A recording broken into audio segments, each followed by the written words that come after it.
What if I told you the Star Wars saga balances on a knife's edge of choice? A single decision, made differently, could shatter and rebuild the entire galaxy far, far away.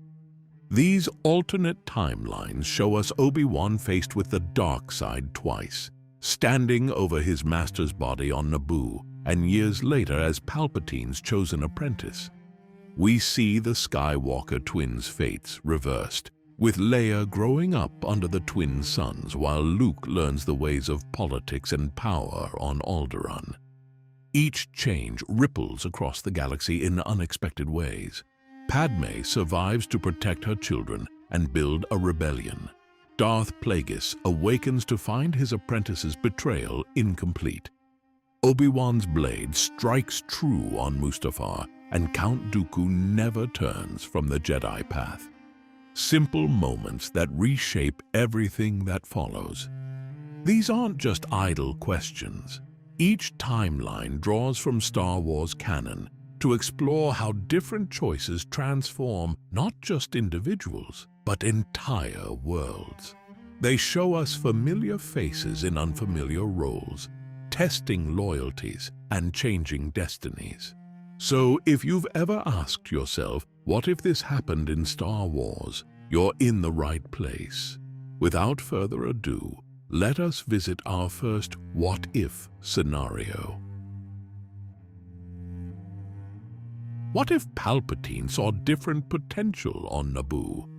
What if, watching a young Jedi defeat his apprentice Maul, the Dark Lord of the Sith, recognized something more valuable than raw power? The manipulation begins subtly during the years following the Trade Federation crisis, where Palpatine would have groomed young Anakin. Instead, he focuses on the promising young Jedi Knight. Obi-Wan's loss of Qui-Gon creates the perfect opening. Grief, uncertainty about training the Chosen One, and a deep need for guidance. Palpatine sees in Obi-Wan something potentially more valuable than Anakin's raw power: discipline, intelligence, and a mind trained in Jedi arts, yet capable of questioning their doctrine. The perfect combination to create not just a powerful enforcer, but a sophisticated agent of the dark side. The Clone Wars unfold differently.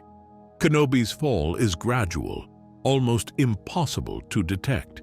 His tactical brilliance serves the Republic well, but each victory brings him closer to accepting that peace requires control. Palpatine carefully nurtures these thoughts, presenting the Jedi Council's restraint as weakness rather than wisdom. Anakin's path changes dramatically. Without his master's hidden dissent influencing him, young Skywalker develops a more stable connection to the light side. His emotional struggles continue, but the anchor of Obi-Wan's dedication to the Jedi way is replaced by closer mentorship from other masters like Plo Koon or Ki-Adi-Mundi. The moment of revelation stuns the galaxy. When Order 66 is executed, it's not Vader leading the march on the Jedi Temple. It's Obi-Wan Kenobi, the negotiator, hero of the Republic. His intimate knowledge of Jedi defenses and protocols makes the purge even more devastating than in the original timeline. The new Sith Lord takes a different name, Darth Logos. Where Vader was a blunt instrument of terror, Logos becomes the architect of a more insidious empire. His legendary negotiating skills, now twisted by the dark side, create a regime that appears more reasonable on the surface while being fundamentally more manipulative. Anakin survives the purge, but at a terrible cost. The duel between former master and apprentice carries different weight. Not a battle of raw power on Mustafar, but a contest of wills and tactics that leaves Anakin emotionally rather than physically scarred. He retreats into hiding, focused on protecting his secret family. The Empire under Kenobi's influence operates differently. Instead of ruling through obvious fear, it masters the art of manipulation. Worlds are conquered through carefully engineered crises and diplomatic pressure rather than outright military force. The dark side manifests not in displays of power, but in subtle corruption of once noble ideals. Padmé's role changes significantly. Her political acumen makes her one of the first to recognize the shifting currents around her old ally, Kenobi. She becomes a key figure in the early resistance, using her understanding of his diplomatic tactics to help others see through the Empire's sophisticated deceptions. The rebellion develops along different lines. Fighting an enemy led by a master strategist requires different tactics than opposing Vader's brute force. The focus becomes exposing truth rather than winning military victories. Each battle is as much about revealing the Empire's true nature as it is about gaining territory. Luke and Leia grow up with different stories. Instead of tales of a father who fell to darkness, they learn about the heroic Jedi Anakin Skywalker who survived the Purge. Their training focuses not just on Force abilities, but on recognizing and resisting the subtle temptations that corrupted Obi-Wan. The final confrontation takes on a different character. Rather than a son trying to redeem his father, it becomes about former friends forced to face what they've become. Anakin Skywalker, tempered by years of hiding and protecting others, must confront the man who was once his greatest teacher. The confrontation between Anakin and Darth Logos carries echoes of their first meeting on Naboo, but now with roles reversed. Where once a young Obi-Wan fought to defend the light, now a seasoned Anakin must face a darkness wearing his mentor's face. Their battle isn't fought in a single dramatic duel, but through a series of calculated encounters across the galaxy. The Emperor finds himself in an unexpected position. Where Vader would have been a loyal enforcer, Darth Logos proves to be both an asset and a potential threat. Palpatine recognizes in his new apprentice an intellect that mirrors his own, leading to a more complex dynamic between Sith Master and apprentice. Their relationship becomes a dangerous game of manipulation and counter-manipulation. The surviving Jedi adapt different strategies for survival. Without Vader hunting them relentlessly, more survive the initial purge, but they face a more insidious threat. Darth Logos doesn't just hunt his former comrades, he corrupts them. His intimate knowledge of Jedi psychology makes him uniquely capable of turning survivors to the dark side or using them as unwitting agents of the Empire. The Force itself seems to respond differently to this altered timeline. Where Vader's presence in the Force was a storm of rage and power, Logos creates subtle distortions that are harder to detect. Young Force sensitives aren't simply hunted, they're identified early and carefully manipulated, creating a generation of Force users who serve the Empire while believing they serve a greater good. Yoda's exile takes on new significance.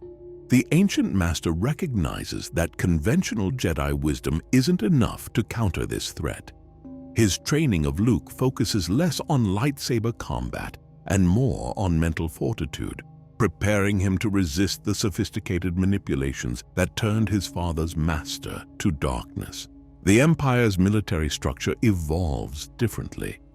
Instead of ruling through fear and force, Logos creates a system of carefully balanced powers. Imperial officers find themselves caught in complex webs of loyalty and obligation, never quite sure whether their apparently autonomous decisions are actually serving some greater scheme. The Death Star project never comes to fruition in this timeline. Darth Logos recognizes such obvious displays of power as counterproductive. Instead, the Empire develops more subtle means of control, planetary defense systems that can be remotely disabled, trade routes that create strategic dependencies, and communications networks that allow for unprecedented surveillance. When Luke finally emerges as a key figure in the rebellion, he faces a different kind of challenge. Instead of confronting the raw darkness of Vader, he must navigate the intricate traps laid by Logos. His journey isn't about matching power with power, but about maintaining clarity in the face of carefully crafted deceptions. The climactic battle for the galaxy's soul takes place not above Endor, but in the political heart of Coruscant.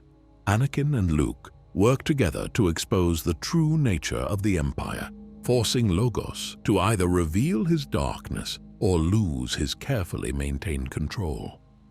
The final confrontation becomes a battle of truths against lies, with the fate of the galaxy hanging on whether the people will choose to see through the sophisticated deceptions they've lived under. In the end, Obi-Wan's fall proves both more and less complete than Vader's.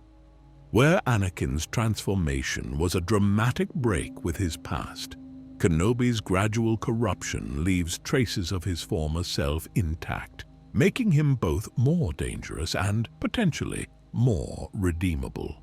The question isn't whether there's still good in him, but whether the good that remains makes the darkness more or less powerful. The legacy of this alternate timeline resonates differently through the Force. Future generations of Jedi learn not just to beware the obvious temptations of the dark side, but to recognize how good intentions and clever rationalizations can lead even the wisest among them astray. The story of Darth Logos becomes a cautionary tale about how the path to darkness can be paved with sophisticated reasoning rather than raw passion. What if Darth Plagueis survived Palpatine's betrayal? What if the Moon Sith Lord awakened from his sleep to find his apprentice's blade had failed to end his life? The galaxy shifts dramatically from this single moment of survival. Plagueis, having mastered the ability to manipulate midi-chlorians and sustain life, turns his own techniques against Palpatine. The apprentice finds his powers mysteriously diminishing, his connection to the Force corrupted by his master's profound understanding of life itself.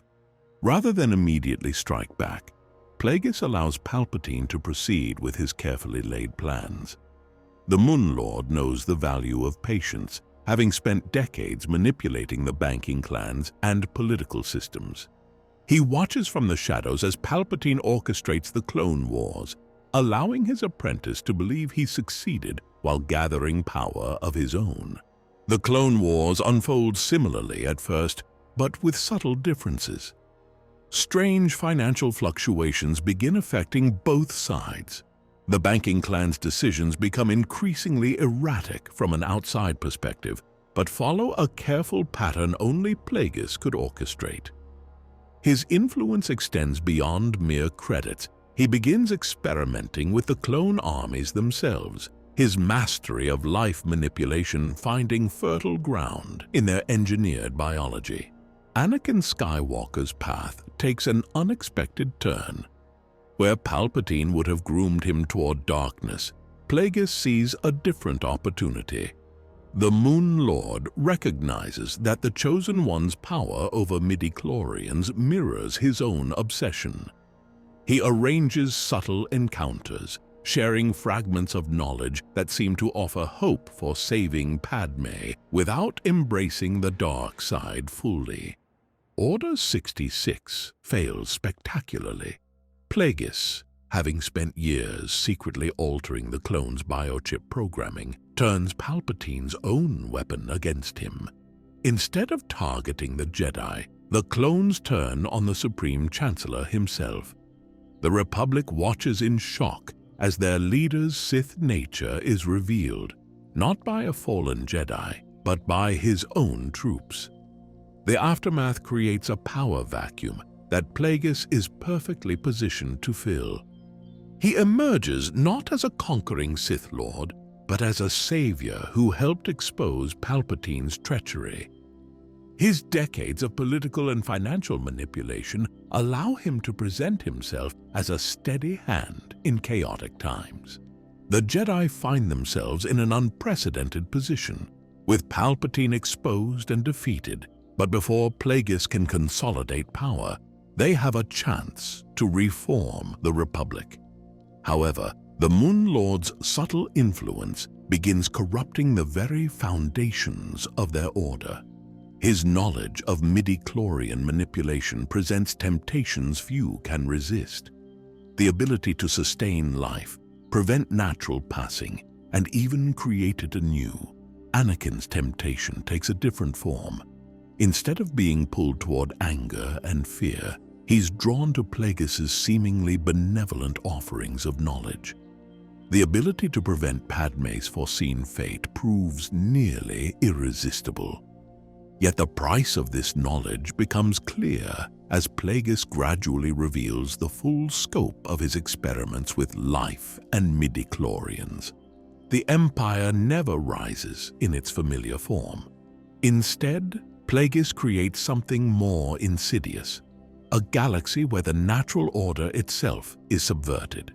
His experiments with life extension and midi-chlorian manipulation spread, creating a society obsessed with cheating nature. The dark side manifests not through obvious oppression, but through the subtle corruption of the natural flow of the Force. The resistance that emerges fights a different kind of battle. Instead of rebellion against political tyranny, they struggle to preserve the natural order of life and passing. Jedi who remain true to their principles find themselves fighting against temptations offered by Plagueis' technologies, abilities that seem beneficial on the surface but corrupt the very fabric of the Force. Padmé becomes a central figure in this conflict. Her brush with fate and Anakin's desperate attempts to prevent it become symbolic of the larger struggle between accepting the natural order and trying to control it. Her choice, whether to accept Plagueis' offer of guaranteed life or trust in the natural flow of the Force, impacts not just her family's fate, but the galaxy's understanding of life and passing itself. The final confrontation isn't fought with lightsabers or armies. Instead, it becomes a struggle for the very nature of life in the galaxy. The Jedi and their allies must prove that true balance comes not from controlling life and passing, but from accepting and working within the natural flow of the Force. Plagueis' defeat comes not through violence, but through the galaxy's rejection of his twisted vision of eternal life. What if Mace Windu defeated Palpatine? Picture it. The purple blade descends, and in that instant, everything changes. No last-second intervention from Anakin Skywalker, no dramatic defenestration of Master Windu. Instead, the blade finds its mark, and Supreme Chancellor Palpatine, Darth Sidious, the architect of the Clone Wars and master manipulator of the galaxy, lies unmoving at the feet of the Jedi Master. But defeating a Sith Lord is the easy part. Mace stands in the ruined office, violet blade still humming, when Anakin bursts through the door. The young Jedi freezes, his eyes darting between his fellow council member and the corpse of his mentor. The confusion on his face isn't rage, but the situation balances on a knife's edge. He was the Sith Lord, Mace states, his blade finally lowering. The one who orchestrated everything. The words hang in the air as Anakin processes them, his world crumbling around him. But without Palpatine's silver tongue to twist the moment, without that crucial push toward darkness, Anakin's response is different. His knees buckle as the truth crashes over him. Every conversation, every piece of advice, every moment of mentorship was manipulation. The death of the Supreme Chancellor hits the Republic like a thermal detonator. The Senate dissolves into chaos within hours of the announcement.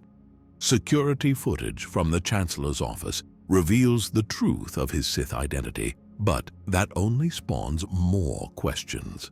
Who knew? Who was complicit? How deep does the corruption go? But this time, there's no convenient Jedi purge to cover it all up. Instead, Bail Organa and Mon Mothma step forward, their voices of reason cutting through the pandemonium. Emergency powers are transferred to a temporary senatorial council, with the Jedi Order serving as advisors. But there's a time bomb ticking. Somewhere in the galaxy, the command for Order 66 still exists. As news of Palpatine's true identity spreads, the remaining Separatist leadership realizes they've been played for fools.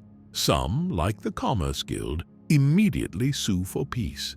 Others, like Wat Tambor and the Techno Union, desperately search for ways to activate the clone protocol, hoping to snatch victory from the jaws of defeat. The race is on.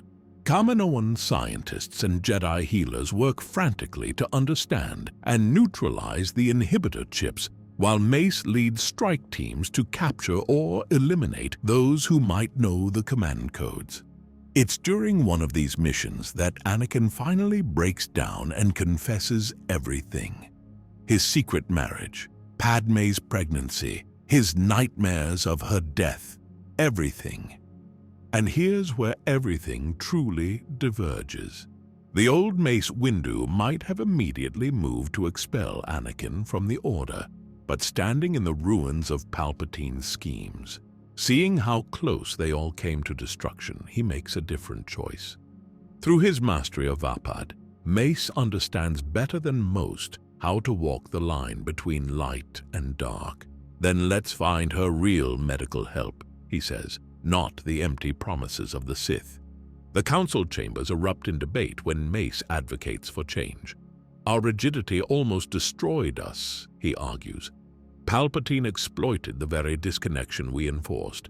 Master Yoda listens silently, his ancient eyes reflecting centuries of Jedi tradition.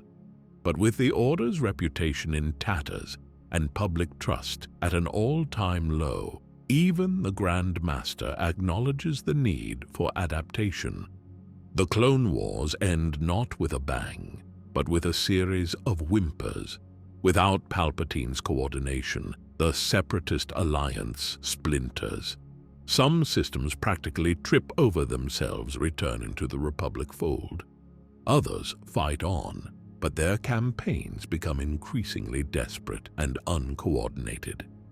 General Grievous falls not to Obi-Wan on Utapau, but to a joint strike team of clones and Jedi, his cybernetic body finally giving out under concentrated fire. Padmé gives birth in the medical center at the Republic's Grand Medical Facility on Coruscant, attended by the finest doctors in the core worlds. The twins, Luke and Leia, come screaming into a galaxy that's broken but healing. Their mother survives, her strength and diplomatic skills proving crucial in the rebuilding efforts. Anakin stands beside her, still struggling with his fears, but facing them in the light rather than the darkness. Years later, younglings at the Jedi Temple learn of Master Windu's confrontation with Darth Sidious, not just as a lightsaber duel, but as the moment the Order began to change. They still learn control and peace, but also how to acknowledge and channel their emotions. Some even train as family units, a practice that would have been unthinkable in the old Order. The Jedi remain guardians of peace and justice, but now they guard it by being part of the galaxy rather than standing apart from it. And Mace Windu, commanding the same respect he always has in the council chambers, allows himself the occasional subtle nod of approval when he sees young Jedi learning to balance duty with attachment. The code still exists, but like Vapad itself, it's learned to channel the full spectrum of existence rather than deny half of it. What if Obi-Wan Kenobi made a different choice on those burning shores of Mustafar? What if, instead of leaving his fallen apprentice to suffer, he fulfilled his duty as a Jedi with one final, decisive stroke? The moment hangs, suspended in the scorching air. Anakin, limbless on the black sand, consumed by hatred. But this time, Obi-Wan doesn't turn away. This time, he ends it quickly, mercifully. The Chosen One's presence in the Force dims and fades, leaving only the howling winds of Mustafar to witness the end of Anakin Skywalker. The immediate aftermath unfolds differently. Padmé still loses her will to live, but there's a subtle change in her last moments. Instead of insisting there's still good in Anakin, she passes with the bitter knowledge that the man she loved chose darkness so completely that even Obi-Wan couldn't save him. The twins are still separated for their safety, but their future takes on a different shape. Palpatine's plans suffer a significant setback. Instead of gaining a powerful apprentice, he loses his chosen enforcer. The Empire still rises, but without Vader's iconic presence, it takes a different form. The Emperor is forced to rely more heavily on his Inquisitors and dark side adepts, none of whom can match the raw power the Chosen One would have brought to the dark side. Obi-Wan's path changes dramatically. The guilt of having failed his apprentice is replaced by the heavier burden of having fulfilled his duty too well. His exile on Tatooine becomes less about watching over Luke and more about deep meditation on the nature of attachment and duty. The man who was once called the Negotiator becomes known among Tatooine settlers as a silent guardian, appearing and disappearing like a desert spirit. The Inquisitorius program expands to fill the void left by Vader's absence. Without a single powerful enforcer, Palpatine creates a more extensive network of dark side users. Former Jedi who might have been hunted down by Vader are instead turned to the dark side, creating a more insidious but less centralized threat to the remaining light side users. The survival rate of Order 66 increases slightly. Without Vader hunting them, more Jedi survive the initial purge. Small pockets of survivors establish hidden enclaves, though they must constantly move to avoid the expanding network of Inquisitors. The Empire becomes known not for Vader's dramatic confrontations, but for the subtle terror of never knowing which Imperial officer might secretly be a dark side adept. Luke grows up hearing a different story. Instead of vague mentions of his father's death, he learns truncated but true versions of events from his uncle Owen. The Lars family's bitter warnings about the dangers of power and ideology carry more weight, coming from those who knew both the hero Anakin was and the fate he chose. The rebellion develops along different lines. Without Vader's tactical genius commanding Imperial forces, the Alliance finds more traditional military success. However, the distributed nature of the Empire's dark side users makes intelligence gathering more difficult. Every Imperial facility could hide an Inquisitor. Every sector governor might be a dark side adept. Palpatine adapts his methods of control. Rather than relying on the fear of his apprentice's arrival, he creates a system where any Imperial official might secretly serve the dark side. The fear of Vader is replaced by the paranoia of never knowing which mild-mannered bureaucrat might suddenly reveal Force powers. The Empire becomes less openly brutal, but more insidiously corrupting. The Death Star project proceeds differently. Without Vader's oversight, the construction faces more traditional delays and setbacks. When the station is finally operational, it lacks the dark side presence that made the original so terrifying.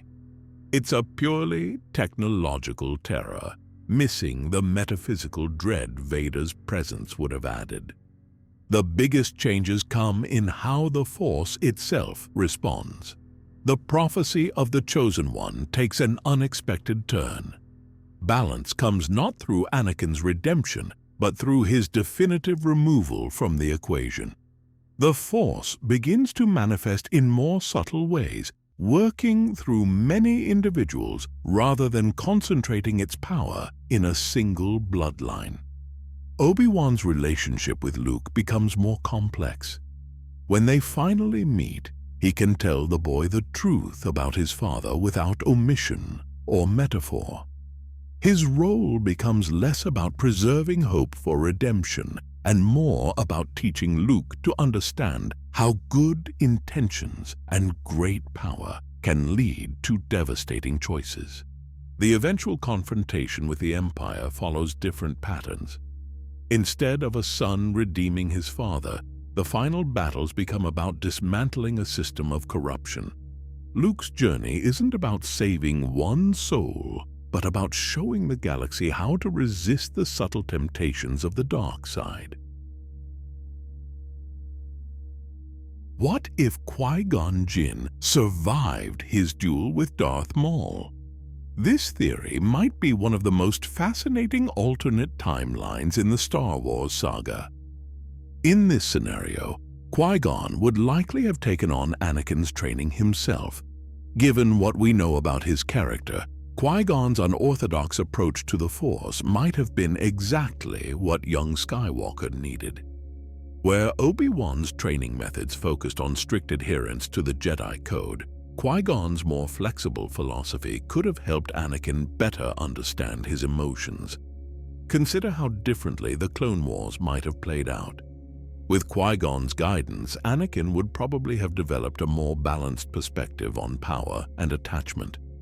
We can imagine that when Palpatine tried to manipulate the young Jedi, he would have found a much more resilient mind, one strengthened by Qui-Gon's teachings about questioning authority and trusting in the living Force. This alternative path becomes even more intriguing when we look at the Jedi Council's role. In our timeline, they were often at odds with Anakin, viewing his emotional nature as dangerous. But with Qui-Gon as his master, things might have been different. Qui-Gon's reputation for challenging the Council's wisdom could have provided Anakin with a healthy model for questioning authority while remaining true to the light side. The political landscape of the Republic might have shifted dramatically too. Qui-Gon's experience and insight could have made him more attuned to Palpatine's subtle manipulations. His presence might have created a buffer between the future Emperor and his intended apprentice, potentially disrupting decades of careful Sith planning. Perhaps most crucially, Anakin's relationship with Padmé might have taken a different path. Based on what we know of Qui-Gon's character, he likely would have helped Anakin navigate his feelings rather than forcing him to suppress them. When those fateful visions of Padmé's death came, Anakin might have had someone wise enough to help him face his fears. The Clone Wars themselves would have unfolded differently under this scenario. Imagine Anakin, still powerful but more balanced, fighting alongside a master who understood both the cosmic and personal aspects of the Force. His legendary abilities might have been tempered by wisdom rather than fueled by fear and anger. According to this theory, the entire trajectory of the galaxy could have shifted. Without Anakin's fall to the dark side, Order 66 might have failed. The Jedi Order could have survived, though possibly reformed by the influence of Qui-Gon's more balanced approach to the Force. The rigid doctrines that contributed to their downfall might have evolved into something more sustainable. And what about Luke and Leia?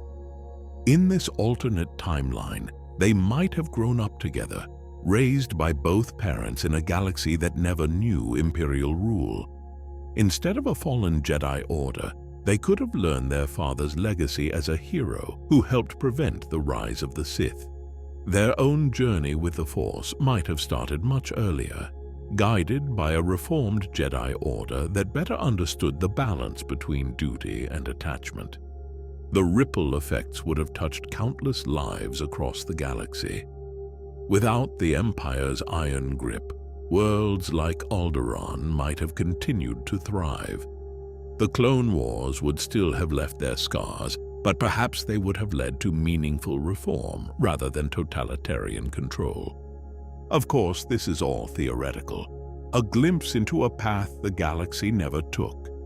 But it shows us something important about the Star Wars saga. Sometimes the greatest changes don't come from grand battles, but from the simple presence of the right mentor at the right time. In the end, it wasn't lightsaber skills or force powers that determined the fate of the galaxy. It was the profound impact one wise master might have had on a young boy from Tatooine. What if the Jedi uncovered the truth about Order 66 before it could be executed? This scenario might have begun with the investigation of Sifo Dyas's death, or perhaps when Clone Trooper 5s desperately tried to reveal the conspiracy. Imagine the moment of discovery. A Jedi healer examining a clone's mysterious headaches finds the hidden biochip. Or maybe Master Shak Ti, working closely with the clone army on Kamino, pieces together the clues that 5s left behind. However it happens, the Jedi would suddenly face a chilling truth. Their loyal troops have been engineered as unwitting assassins. The next moves would require unprecedented subtlety from the Jedi Order. They'd need to investigate without alerting Palpatine or his spies. Picture secret medical bays, hidden from sight, where trusted clone commanders like Rex and Cody have their chips carefully removed. Each freed clone would face a haunting revelation. They were created not just to serve, but to betray. With each passing day, a silent resistance would grow within the grand army of the Republic. Clone commanders, horrified by their intended purpose, would discreetly identify trustworthy brothers for chip removal. Meanwhile, they'd maintain a convincing facade of normalcy, knowing that millions of their chip-controlled brothers could be triggered at any moment. The Jedi's greatest advantage would be Palpatine's own confidence. In our timeline, Order 66 succeeded because it was unthinkable. Who would suspect the loyal clone army? But in this scenario, while Palpatine basks in the certainty of his masterstroke, the Jedi would be quietly dismantling it. Imagine the careful repositioning of forces across the galaxy. Chip-free units would be strategically placed near vital locations and key Jedi. The younglings and Padawans in the Jedi Temple would be quietly evacuated, replaced by experienced knights and freed clone troopers, all while maintaining the illusion of business as usual. The moment of truth would come when Palpatine finally triggers Order 66. Instead of the expected massacre, he'd find his carefully laid plans unraveling. The Jedi Temple, rather than falling to the 501st Legion, would stand as a fortress. Across the galaxy, prepared Jedi Masters would spring into action alongside their truly loyal clone allies. This revelation might save Anakin Skywalker from his fall to the dark side. Picture his reaction upon learning that Palpatine, his trusted mentor, had engineered the mass murder of not only the Jedi, but also the free will of the clones he'd fought alongside. His faith in the Chancellor would shatter, especially seeing the Jedi's efforts to save both themselves and the clones. The political fallout would be catastrophic for Palpatine. Imagine the Senate chamber as the evidence is presented. The hidden biochips, the secret orders, the planned genocide. His carefully maintained facade of the benevolent leader would crumble. Even his most ardent supporters would struggle to defend the orchestration of mass murder. The clone troopers themselves might finally be recognized as individuals deserving of full rights. Their resistance to their programming, choosing to fight for free will, would demonstrate beyond doubt their humanity. The Republic would have to face its own ethical failing in creating and using a slave army. The Jedi Order would emerge from this crisis fundamentally changed. Their brush with destruction would likely push them toward necessary reforms. Imagine a renewed focus on detecting darkness and corruption, balanced with a stronger emphasis on understanding the Force's role in both cosmic and personal scales. Consider how this changes the Clone Wars themselves. With the conspiracy exposed, the Separatist leadership might discover they too were Palpatine's pawns. The conflict could shift from a war of armies to a unified effort to root out Sith influence and corruption. The ripple effects would reshape the galaxy. Instead of an empire rising from the Republic's ashes, we might see the birth of a more vigilant democracy.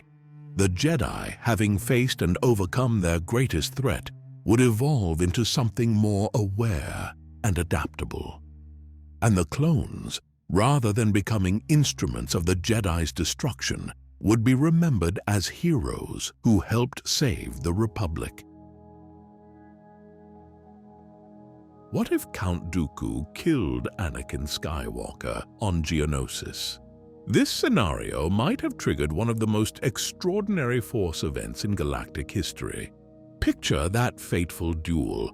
Anakin, young and reckless, falls to Dooku's superior blade work. But as the Chosen One's life slips away, something unprecedented occurs. The Force, unwilling to let its prophecy die, seeks a new vessel. In a burst of raw power, it chooses Mace Windu. Why Windu? His mastery of Vaapad already marked him as unique among the Jedi, a warrior who could channel aggressive feelings without falling to darkness. Now, imagine this disciplined master suddenly infused with the raw power of the Chosen One. His ability to perceive shatter points in the Force would grow from remarkable to extraordinary. This transfer throws Palpatine's decades-long plan into disarray. His chosen apprentice lies dead on Geonosis, but that's only the beginning of his problems. Suddenly, he feels a disturbance in the Force that chills him to his core. Windu, already a threat, has become something far more dangerous. The Clone Wars would unfold very differently under these circumstances. Windu's enhanced powers would make him nearly unstoppable on the battlefield, but his true advantage would be strategic. His amplified Shatterpoint ability would let him see the hidden connections of the war, the threads leading back to Palpatine. Meanwhile, Obi-Wan Kenobi, devastated by his Padawan's death, would dive deep into ancient Jedi texts. His research might uncover forgotten lore about the Chosen One prophecy, including rare instances of Force powers transferring between individuals. Each discovery would help the Jedi understand what happened on Geonosis. The impact reaches beyond the Force users. Padmé Amidala, grieving the loss of Anakin, would channel her pain into political action. Imagine her working alongside Obi-Wan, combining her political instincts with his Jedi insights to expose corruption in the Senate. Unknown to either of them, she carries an additional legacy: Anakin's unborn children. The Jedi Order itself would face a transformation. Windu's unique position, a traditionalist now wielding unprecedented power, would force them to reconsider ancient doctrines. His mastery of Vaapad would become a template for a new understanding of the Force, one that acknowledges the dark without succumbing to it. When Palpatine finally moves to execute Order 66, he finds his advantage gone. Windu's enhanced perception lets him see the threat, before it manifests. The assault on the Jedi Temple never comes. Instead, Windu leads a strike team to confront the Chancellor. This time, with the power of the Chosen One flowing through him, the outcome is different. The balance Windu brings isn't what the Jedi expected. Instead of destroying the dark side, he teaches the Order to understand it. Under his leadership, the Jedi learn to acknowledge their emotions while maintaining their commitment to the light. It's a more nuanced interpretation of the prophecy, balanced through understanding rather than elimination. The Skywalker twins, Luke and Leia, are born into this reformed order. Raised from birth with this new philosophy, they represent a new generation of Jedi. Their father's sacrifice, though tragic, helped spark a revolution in how the Jedi understand the Force. The galaxy itself takes a different shape. Without Palpatine's empire, the Republic endures, though changed. The Jedi, under Windu's leadership, become more engaged with the practical challenges of maintaining peace. They're no longer distant mystics, but true guardians who understand both the light and shadow of the Force. What if Anakin Skywalker never fell in love with Padmé? This alternate timeline gives us a very different Chosen One, less focused on matters of the heart and more obsessed with pushing the boundaries of what's possible with machines and the Force. In this scenario, young Anakin channels his intense passions elsewhere. Remember that kid who built a protocol droid and pod racer from scraps? Now imagine that drive never getting diverted by romance. Instead, it intensifies. The Chosen One becomes obsessed with revolutionizing pod racing, combining his Force sensitivity with engineering genius to create something unprecedented. The Jedi Council watches with mixed feelings as their prophesied savior spends his free time building a galaxy-wide racing league. It's not exactly traditional Jedi behavior, but they can't deny the results. The Outer Rim worlds, long neglected by the Republic, find new economic life through these races. Former slave worlds like Tatooine see their first taste of prosperity. Obi-Wan Kenobi's relationship with his Padawan takes an interesting turn. Without romance softening his edges, Anakin becomes an extreme version of his master. He gains a reputation as the even more aggressive negotiator, known for ending planetary conflicts by challenging enemy leaders to personal duels. The HoloNet loves it. Obi-Wan alternates between pride and exasperation. The Clone Wars unfold differently too. Instead of a secret marriage consuming his attention, Anakin becomes a very public figure. His pod racing league keeps troop morale high during the war, while his battlefield exploits make him the face of the Republic's military efforts. Picture clone troopers wearing racing team patches alongside their unit insignias. Palpatine's carefully laid plans start falling apart in unexpected ways. His attempts to seduce Anakin to the dark side fail spectacularly because his chosen apprentice is too distracted by engineering problems. When Palpatine dramatically offers him power over life and death, Anakin just asks if he knows any reliable suppliers for quantum reactor cores. Imagine the Supreme Chancellor's frustration as his masterful manipulations keep getting derailed by technical questions. His whispered promises of unlimited power get interrupted by enthusiastic explanations of the latest innovations in repulsor lift technology. Even his emergency powers get used mostly to approve new racing circuits in strategic systems. Without the emotional strain of a forbidden marriage, Anakin actually grows into a more stable, if unconventional, Jedi. His passion for creation and innovation opens new perspectives on the Force. Young Jedi learn that controlled enthusiasm for building and racing can serve the light side just as well as traditional meditation. The impact on the galaxy is profound. The Outer Rim racing circuit becomes a force for social change. Economic opportunities flow to formerly neglected worlds. The racing industry's need for skilled workers naturally undermines slavery. Turns out making planets prosperous is more effective than trying to free slaves one at a time. When Palpatine finally reveals himself as a Sith Lord, he finds his potential apprentice more interested in designing the next generation of Jedi starfighters.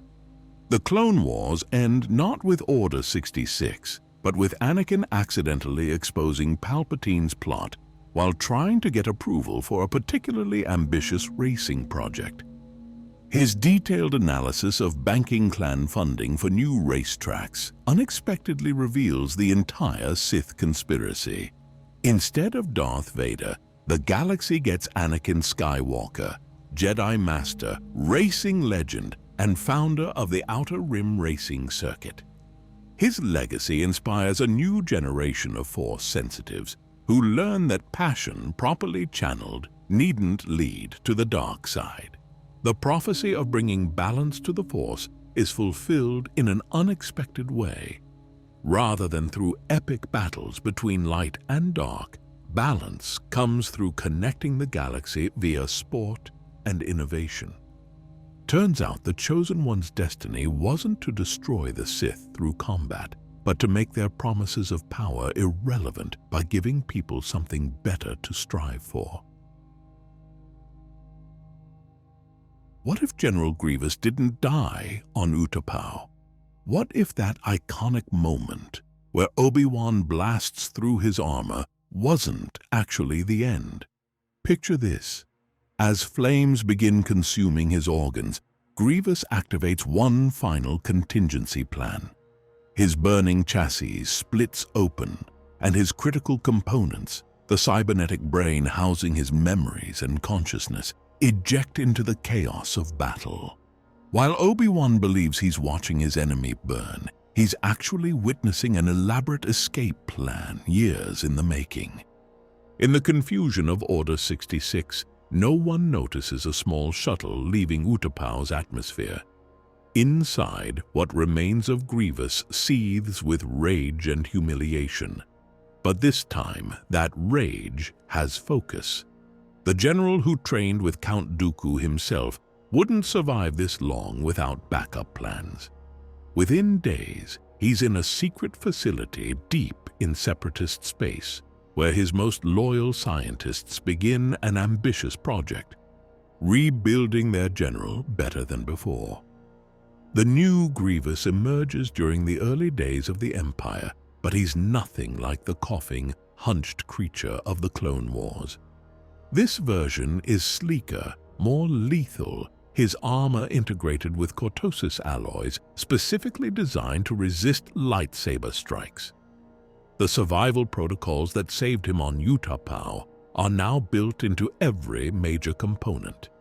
You'd have to destroy him piece by piece to ensure he stays down.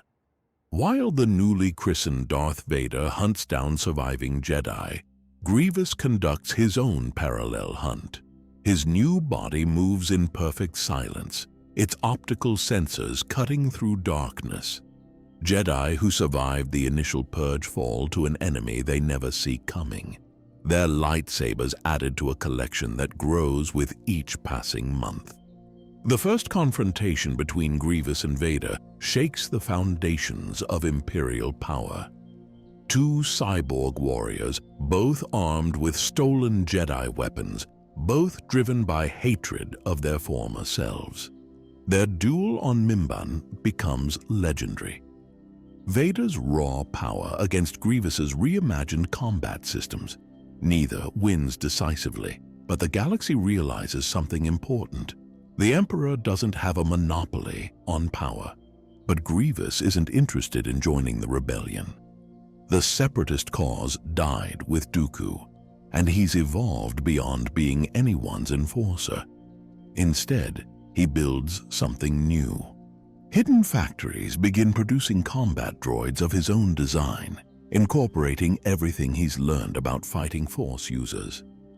His forces emerge as a third faction in the galactic civil war, not empire, not rebellion, but a testament to his vision of mechanical perfection. The near-death experience on Utapau changed him in unexpected ways. Gon is the theatrical villain who monologued about his Jedi hunting. This Grievous is coldly efficient, his strategies as precise as his new chassis. His influence reshapes military technology across the galaxy. The Empire's Dark Trooper program accelerates in response to his innovations. The Rebellion's K2 security droids incorporate elements of his combat protocols. Even the Trade Federation's old B-1 battle droids are reborn as something far more deadly in his factories. Every major power finds themselves forced to adapt to the threat of his mechanized armies. Stories of Grievous sightings spread across the Outer Rim. Some say he's building an army in the unknown regions. Others claim he's secretly uploading his consciousness into multiple bodies, becoming a true machine god. Imperial intelligence reports suggest he's researching ways to transfer organic minds into droid bodies, pushing the boundaries between living and mechanical. His vendetta against Force users takes an interesting turn. Rather than simply hunting them, he begins studying them scientifically. Each encounter with a Jedi or Sith is recorded, analyzed, and used to improve his combat algorithms. He transforms from a collector of lightsabers into something more dangerous, an expert in systematically countering Force abilities through pure technology. Rumors persist about hidden vaults in the unknown regions, filled with legions of advanced battle droids waiting for activation codes. Some whisper that Grievous didn't just survive, he transcended, that somewhere out there, multiple versions of him exist, each one more evolved than the last. A mechanical hydra waiting for the perfect moment to reshape the galaxy. The truth, even decades later, no one knows for sure. But every so often on distant worlds, travelers report seeing a caped figure moving with impossible grace, the whisper of mechanical limbs, the last sound their enemies ever hear. The galaxy remembers him not as the Separatist enforcer who died on Utapau, but as something far more intriguing. The general who stared into the abyss of death and calculated his way out of it. What if Darth Vader never found redemption? What if, in that crucial moment aboard the second Death Star, he simply stood and watched as Emperor Palpatine's lightning consumed his son? The throne room falls silent, except for the crackle of Force lightning and Luke's fading screams. Every moment of agony strips away another piece of Anakin Skywalker's legacy, until only Vader remains. When Luke's body finally goes still, something fundamental shifts in the Force. The last bridge between Vader and his former self burns away completely. Deep in the forests of Endor, Leia collapses. The death of her twin brother tears through her consciousness like a supernova, awakening something primal in her Force sensitivity. In that moment of devastating clarity, she understands three things. Luke is dead. Their father chose the darkness, and she's now the galaxy's last hope. The Battle of Endor transforms from a potential rebel victory into a devastating defeat. Without Luke's redemption of Vader disrupting Palpatine's focus, the Emperor's battle meditation guides the Imperial fleet with terrifying precision. The rebel strike team on the forest moon is overwhelmed. The shield generator never falls. The Death Star remains protected. Vader kneels before his master amid the aftermath, and Palpatine smiles. Finally, after all these years, his apprentice is completely his. No more conflict, no more lingering attachment to weaken his resolve. The rule of two achieves its purest form. Master and apprentice united in darkness. Their combined power unprecedented in Sith history. In the chaotic Imperial purge that follows, Leia goes underground. Han helps her escape to Dagobah, where the Force ghost of Yoda begins her training. But this isn't traditional Jedi teaching. Grief and necessity forge something new, a Force user shaped by loss and determination rather than ancient doctrine. Leia combines her mother's political genius with abilities born from trauma, becoming something neither Jedi nor Sith. The Empire enters its golden age. Vader and Palpatine work in perfect synchronization, master and apprentice as the Sith always envisioned. The Emperor finally shares all his knowledge, centuries of Sith lore and power, knowing his apprentice's loyalty is absolute. Vader's powers grow beyond anything seen in the Clone Wars. His connection to the dark side deepened by his ultimate sacrifice. Years pass. Ben Solo grows up in hidden rebel bases, watching his mother build a different kind of resistance. There's no First Order in this timeline, no Kylo Ren idolizing his grandfather.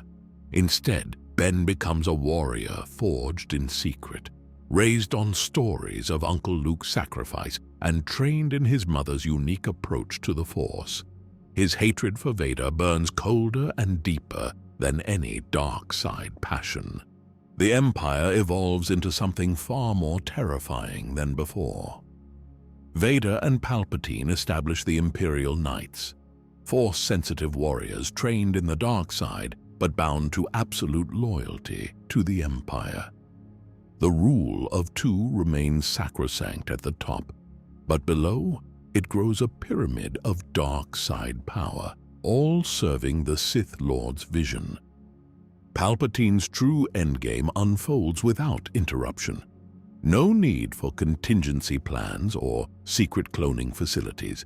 The Empire expands methodically, its reach extending into the unknown regions. Ancient Sith secrets are unearthed and wielded openly. The dark side grows stronger as fear and oppression tighten their grip on the galaxy. Leia's resistance operates differently than the Rebel Alliance of old. It's smaller, more secretive, built on precision strikes and hidden Force techniques rather than large-scale military operations. Every member knows that traditional warfare failed at Endor. Their only hope lies in something new, a combination of Force abilities and guerrilla tactics that even the Sith haven't anticipated. As Ben Solo comes of age, he becomes the symbol of this new resistance.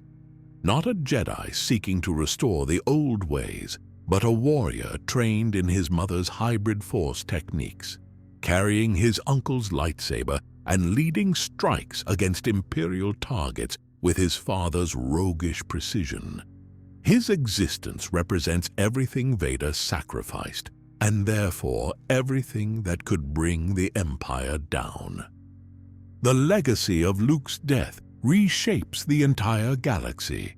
Instead of the First Order rising from Imperial ashes, we see an empire that never fell, growing more powerful and more terrifying with each passing year. Every victory strengthens the dark side's grip. Every defeat drives the resistance further into the shadows, and at the center of it all stands Vader, the father who chose power over love, now truly and completely the Dark Lord he was meant to become. What if Yaddle survived her encounter with Count Dooku? What if there was another voice of ancient wisdom during the Clone Wars? One that would reshape how the Jedi faced their darkest hour. The confrontation with Dooku leaves Yaddle changed, but alive. The experience of facing a fallen Jedi Master, one who had turned his legendary wisdom toward darkness, shakes her centuries of careful observation. Where before she was known for her silence on the Council, now she speaks with new urgency. Her warnings about the growing shadow carry the weight of someone who has looked into the abyss and survived. The dynamic in the council chambers shifts subtly, but significantly. Now there are two ancient voices of wisdom, but with crucially different perspectives. Yoda, steadfast in his belief in traditional Jedi ways, represents the accumulated wisdom of centuries. But Yaddle, bearing the scars of Dooku's betrayal, becomes an advocate for evolution. In their species' distinctive syntax, she repeatedly warns the Council that the Jedi must adapt or face extinction. Where Yoda chooses exile on Dagobah, contemplating the Jedi's failures, Yaddle takes a different path. She understands that preservation requires more than just survival. It requires adaptation. Using techniques perfected over centuries of life, she establishes a network of safe houses across the Outer Rim. Force-sensitive children who might otherwise fall prey to the Empire's inquisitors find their way to hidden sanctuaries, protected by security systems that blend ancient Jedi wisdom with modern technology. Her encounter with Dooku gives her unique insight into how even the wisest can fall. In her hidden academy, she teaches that absolute certainty often marks the first step toward darkness. Where the old temple taught rigid doctrine, Yaddle's underground academy embraces questioning and adaptation. Her students learn not just to use the Force, but to understand the temptations of the dark side from someone who has witnessed its allure firsthand. The Empire's hunters never stop searching for her. Rumors spread of a small, green figure appearing just in time to spirit away Force-sensitive children before the Inquisitors can reach them. Some whisper that she's developed new Force techniques, combining her species' natural abilities with centuries of study to mask Force signatures from detection. Others claim she's discovered ways to communicate through the Force across vast distances, coordinating a secret network of survivors right under the Empire's nose. By the time Luke Skywalker faces his destiny on Cloud City, Yaddle's influence ripples quietly through the galaxy. Where Yoda preserves the essence of Jedi knowledge in exile, she preserves its living legacy. Hidden enclaves of Force sensitives survive under her guidance, learning a more nuanced understanding of the Force than the rigid dichotomy of light and dark that led to the Order's downfall. Her methods prove especially crucial during the Empire's reign. While the Inquisitors hunt for obvious signs of Jedi training, Yaddle's students learn subtlety first. She instills in them the understanding that power need not be obvious to change the galaxy. Her survivors learn to use the Force in ways that don't draw attention. Subtle suggestions, quiet healings, tiny nudges of probability that accumulate into significant change. The survival of two very wise council members creates an interesting dynamic in the Force. Yoda's presence on Dagobah serves as a beacon of traditional Jedi wisdom, drawing those like Luke who seek to rebuild the old ways. Meanwhile, Yaddle's hidden network represents evolution and adaptation, preserving not just Jedi techniques, but the living spirit of their teachings. Her influence extends beyond Force users. Yaddle establishes connections with early rebel cells, using her centuries of diplomatic experience to help forge alliances. Some of the rebellion's most successful intelligence networks are quietly aided by her former students, using their subtle force abilities to gather crucial information while avoiding detection. Perhaps most significantly, Yaddle Survival preserves invaluable knowledge about Force-sensitive children. Future generations learn not just control, but understanding how to navigate their powers without falling into the traps of fear or dogma that plagued the old order.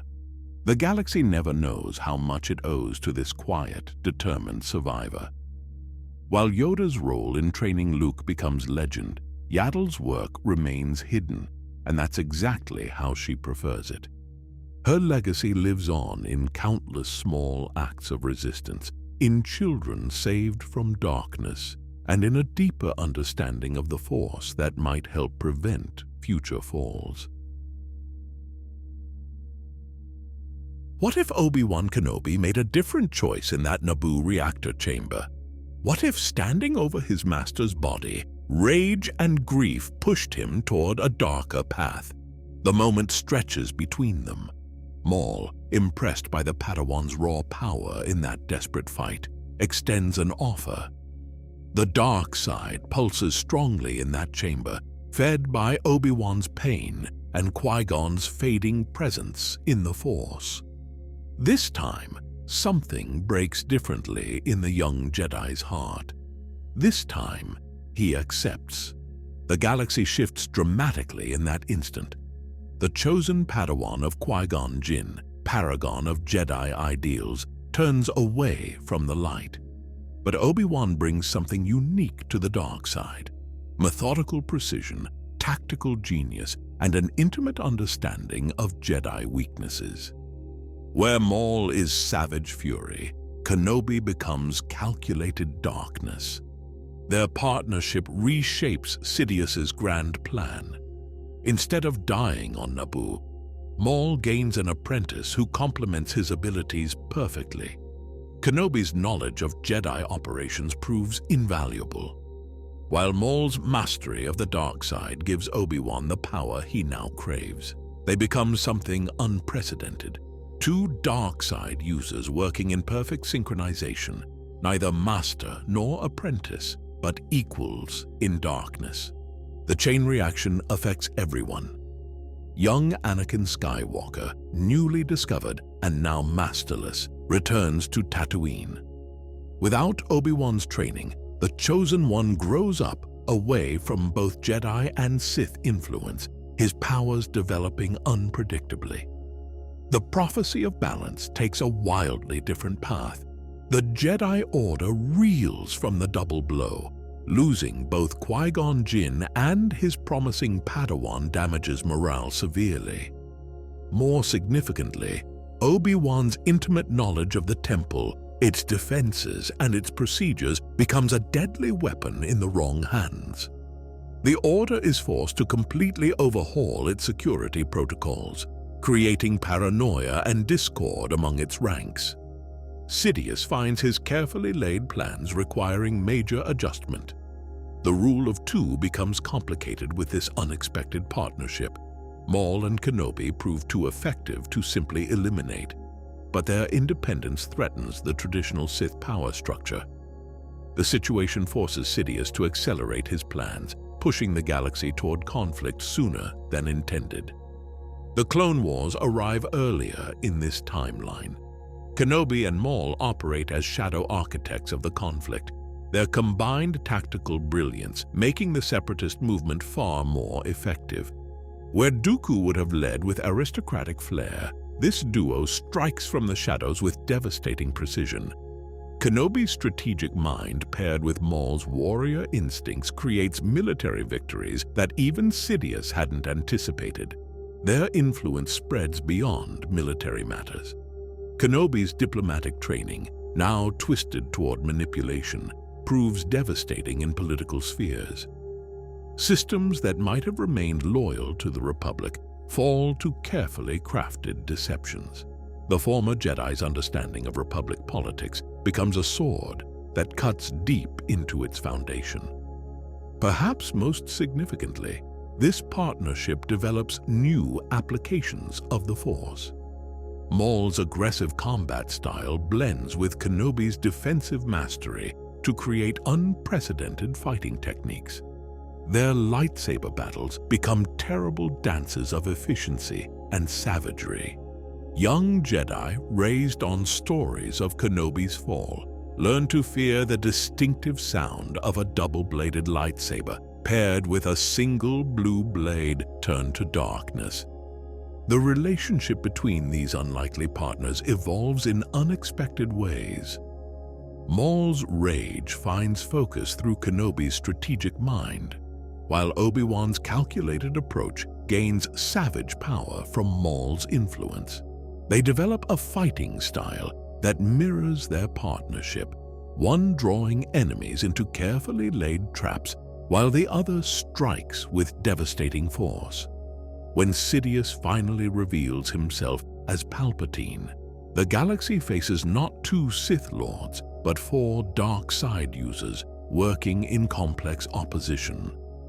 The rule of two shatters completely as multiple apprentices and dark side affiliates emerge from the shadows. The Jedi find themselves facing an enemy that knows them intimately, led by the man who should have been one of their greatest champions.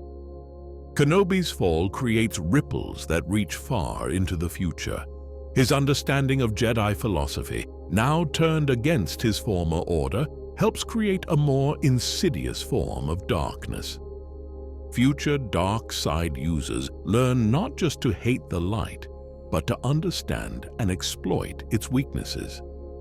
The legacy of his choice on Naboo influences dark side doctrine for generations. The galaxy remembers this version of Obi-Wan Kenobi very differently. Not as the wise master who trained Anakin Skywalker, but as the brilliant fallen Jedi who helped reshape the dark side itself. His story becomes a cautionary tale in the Temple archives, a reminder that even the most promising light can be seduced by darkness in a moment of grief and rage. What if Obi-Wan and Bail Organa looked at the Skywalker twins and made the opposite choice? Let's play out the scenario. The binary sons of Tatooine cast long shadows over young Leia Lars, adopted daughter of moisture farmers, as she stares at the horizon dreaming of something more. She has her father's restlessness, though she doesn't know it. That same burning desire to escape this desert world. But where Anakin pod raced through canyons, Leia develops a reputation for being the best bush pilot in Anchorhead, much to her aunt's constant worry. Meanwhile, in the gleaming halls of Alderaan's royal palace, Luke Organa grows up as the adopted prince of one of the galaxy's most influential worlds. His natural charm and optimism make him a beloved figure in the royal house of Alderaan. Where Bail teaches him politics and diplomacy, his mother Breha nurtures the compassion that seems to flow so naturally from him. The swap creates fascinating ripples. On Tatooine, Leia's Force sensitivity manifests differently than Luke's would have.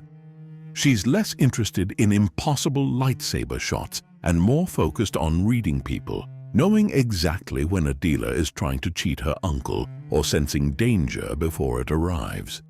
Old Ben Kenobi watches from afar, recognizing Padmé's political instincts emerging even on this backwater world. In the Imperial Senate, young Senator Luke Organa becomes known for his passionate speeches about justice and equality. His sister's diplomatic fire burns in him, but tempered by an almost supernatural ability to sense the good in others.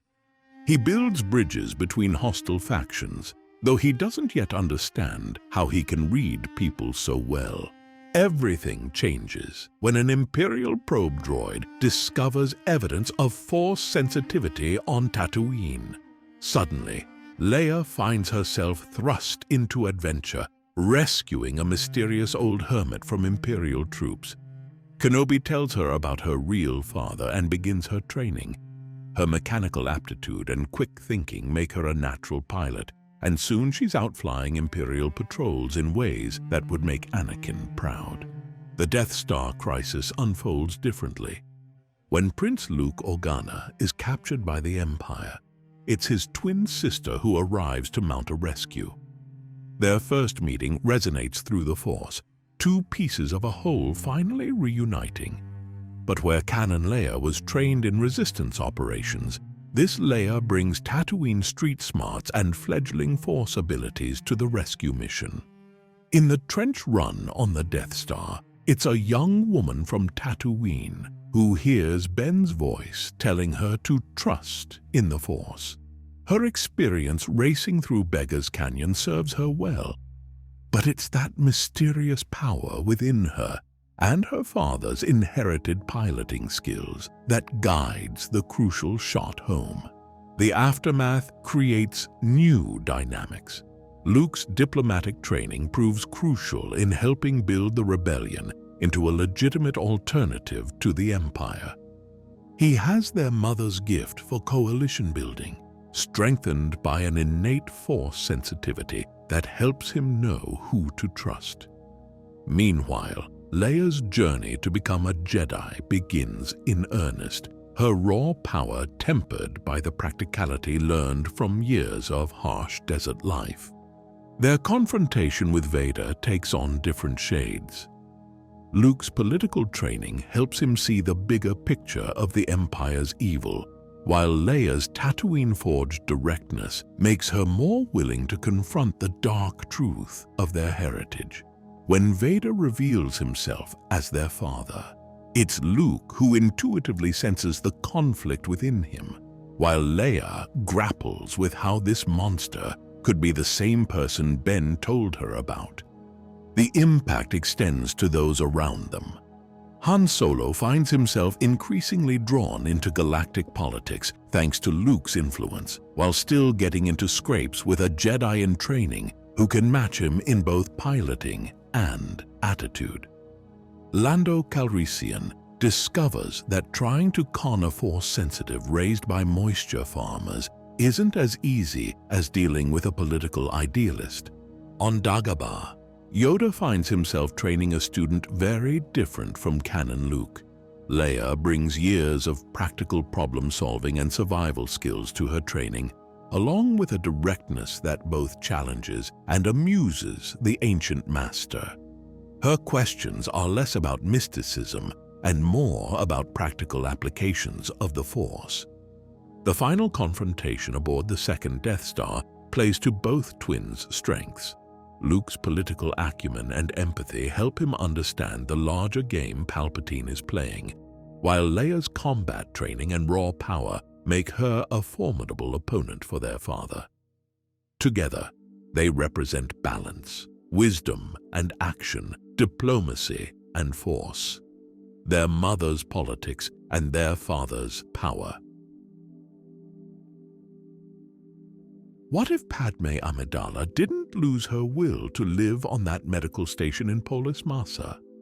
What if the former Queen of Naboo survived to raise her children and shape the galaxy's future? Padmé's survival reshapes everything. After giving birth to the twins, she initially agrees to the plan to separate them for safety. But as the medical droids nurse her back to health, her natural fighting spirit returns. The woman who once led a planetary resistance as a teenager now faces her greatest challenge, protecting her children from both their father and the Emperor. The early days of the Empire unfold differently.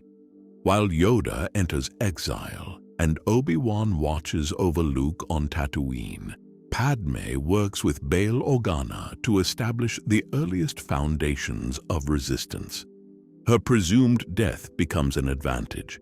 Operating under carefully crafted disguises, she uses her extensive political network to begin gathering intelligence on the Empire's activities. Her diplomatic skills prove crucial in these early years. The former senator knows exactly which of her old colleagues might be sympathetic to democracy's cause. Motherhood hasn't dulled her political acumen. If anything, it's given her a fiercer drive to restore freedom to the galaxy. Her children will not grow up under Imperial rule. The presence of their mother changes both twins profoundly. Leia still grows up publicly as Bail Organa's daughter on Alderaan, but with her biological mother making secretive visits. Luke's childhood on Tatooine includes carefully arranged meetings with a mysterious woman who Owen and Beru know must never be mentioned outside their home. Vader's path takes a different turn. The periodic reports of a woman matching Padmé's description leading resistance activities drive him to obsessive hunts across the galaxy.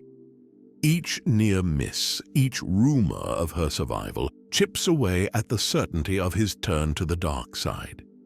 The Emperor finds his apprentice increasingly distracted by these ghost chases. The Rebel Alliance forms earlier and more cohesively in this timeline. Padmé's experience in both warfare and politics helps bridge the gap between idealistic senators and pragmatic resistance fighters. She becomes the shadow leader of the rebellion, her survival known only to a select few. Mon Mothma serves as the public face, while Padmé coordinates from the shadows. When the Death Star plans need stealing, it's Padmé who helps devise the strategy. Her years of experience with elaborate plots and disguises prove invaluable. The mission still involves Leia, but with an extra layer of security. Contingencies within contingencies, planned by a mother who spent years preparing to protect her children. The eventual confrontation between Luke and Vader plays out with higher stakes. Luke enters Cloud City knowing the full truth about his parents. Not just snippets from Obi-Wan, but real memories of his mother's secret visits and her first-hand accounts of Anakin's fall. The revelation of Vader's identity isn't a shock, but a tragic confirmation of everything his mother prepared him for. Padmé's influence extends beyond her children. Her continued existence inspires hope in ways the Empire can't suppress. The story of Anakin Skywalker's fall becomes more complex. Not just the tragedy of a Jedi turning to darkness, but the story of a woman who refused to give up on democracy, even after losing everything else. The Emperor's plans face more sophisticated opposition. Where military leaders might miss political opportunities and politicians might hesitate at military action, Padmé understands both worlds. Her experience as both a queen in wartime and a senator in peacetime gives the rebellion a strategic edge the Empire struggles to counter. The final confrontation aboard the second Death Star changes significantly. Padmé's survival means Luke isn't just fighting to redeem his father, he's fighting to restore his family. Leia's diplomatic training under both her adoptive father and biological mother makes her an even more effective leader in the rebellion's darkest hour. Most significantly, Padmé's survival means there's a living witness to Anakin's last moments as himself. She alone knows both the hero he was and the monster he became. This knowledge, passed to her children, shapes how they approach the possibility of his redemption, with hope tempered by hard reality. What if Count Dooku remained committed to reforming the Jedi Order from within? What if the idealistic master never lost faith in the possibility of change through patience and persistence? The galaxy shifts in subtle ways at first. Dooku's presence on the Jedi Council brings a critical but constructive voice to their deliberations. His political acumen and connections to his former apprentice Qui-Gon Jinn create a more nuanced understanding of the Republic's growing corruption. Rather than leave in frustration, he works to build a reform movement within the Order. The Naboo crisis becomes a turning point. When Qui-Gon discovers young Anakin Skywalker, Dooku's influence helps overcome the Council's initial reluctance. Having remained true to his Jedi principles while advocating for change, Dooku becomes a bridge between traditionalists like Mace Windu and reformers like Qui-Gon. The boy's training becomes a test case for new approaches to Jedi teaching. Qui-Gon's survival changes everything. With Dooku still in the Order, the confrontation with Maul unfolds differently. His presence during the crisis, whether on Naboo or coordinating with the Council, means better preparation and support. Qui-Gon survives the duel, though not unscathed, leaving both him and Dooku to guide Anakin's development. Palpatine loses a crucial piece in his grand design. Without Dooku to become his public apprentice, the separatist movement lacks its charismatic leader. The political landscape fragments differently. Various factions arise, but none have the combination of legitimacy and power that Dooku's leadership provided. The Clone Wars still erupt, but with key differences. Instead of a clear division between Republic and Separatists, multiple factions emerge. Dooku's continued presence in the Order helps the Jedi better understand the legitimate grievances driving systems to seek independence. Some conflicts are resolved through negotiation rather than combat. Anakin's development takes a dramatically different path, with both Qui-Gon and Dooku providing additional guidance.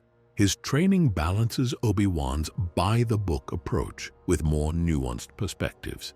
Dooku's political sophistication helps the young Jedi better understand the complexities of power and corruption, rather than seeing things in simple absolutes. The relationship between the Jedi and the Senate evolves. Dooku's reputation and diplomatic skills allow the Order to maintain independence while serving the Republic. His insight helps identify and counter Palpatine's subtle manipulations, though the full scope of the Chancellor's plans remains hidden. Palpatine's grand plan faces significant complications. Without Dooku to lead the Separatists and split the galaxy in two, he must work through multiple proxy conflicts. The war becomes messier, but less destructive, lacking the focused drive of Dooku's military leadership. The absence of a single clear enemy makes it harder to justify expanding executive powers. Sifo Dyas's fate changes dramatically. With Dooku remaining his friend and fellow council member, his visions of coming war are taken more seriously. The clone army still comes into existence, but with more Jedi oversight from the beginning. The biochips and hidden protocols face greater scrutiny, potentially exposing Palpatine's machinations earlier. The banking clans and trade federations find themselves under greater scrutiny. Dooku's understanding of political and financial corruption helps the Jedi and their allies in the Senate expose illegal activities. This creates more legitimate paths for systems seeking independence, reducing support for militant separatist movements. Obi-Wan's development as a Jedi Master benefits from Dooku's continued presence.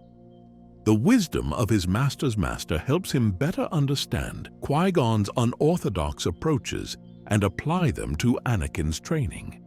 This creates a more cohesive teaching lineage, rather than the breaks and divisions that originally led to tragedy. The shadow of the dark side grows differently.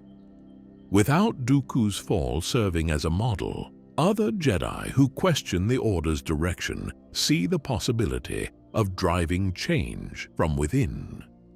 The line between necessary reform and dangerous rebellion becomes clearer, making it harder for Palpatine to exploit legitimate grievances.